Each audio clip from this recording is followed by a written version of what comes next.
მე რო გადამიყვანეს მოსკოვში საგარეო საქმეთა ministrად ერთ-ერთმა პოლიტბიუროს წევრმა არ მინდა ახლა ვახსენო ის ცოცხალი აღარ არის და თავისთავად სუდიკაცი არ იყო მაგრამ იყო ნამდვილი დერჟავნიკი 1-2-3 თვის შემდეგ მე რო ცოტა დავიწყე რაღაც საქმეებში გარკვევა და ჩემი ხასიათის და ბუნების და პრინციპების გამოვლინება და რაღაც დავიწყე ლაპარაკი ავღანეთის ომი სწორია თუ არა ცოტა იქეთ ჩეხოსლოვაკიისკენ რაღაც მაშინ წავიდათო თითო ჩიკაგოინო დავლიოთ წავედით და თავის ოჯახში დამპატიჟა და ხათა შორის მე ცოტა მეტიც დავლიეთ მე მოაყოლა აბა შენო ხო იცნობ რუსეთის ისტორიას როგორ არის ისტორიკოსი ვარ მე რომელი მეფეც არ უნდა ყოფილიყო ყველაზე სუსტი მეფე ისიც კი ცდილობდა რომ რუსეთისთვის რაღაც ტერიტორია შეემატებინა და თითქმის არ ყოფილა მეფე რომელსაც თუნდაც პატარა მცირე ტერიტორია არ შეემატებინა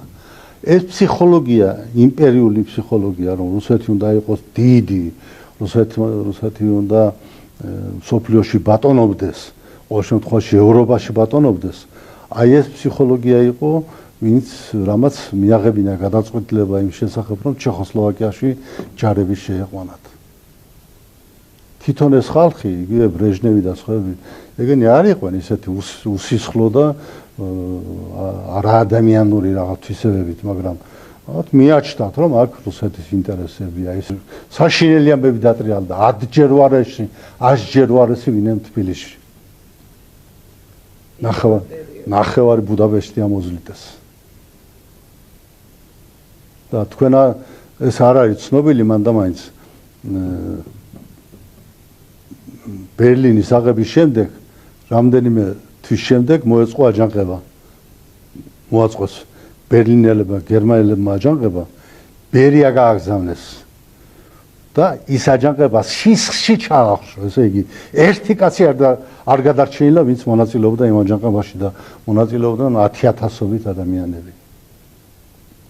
აი ესეთი იყო ეს რეჟიმი და აი ახლა ჩემი საყვარელი კომუნისტები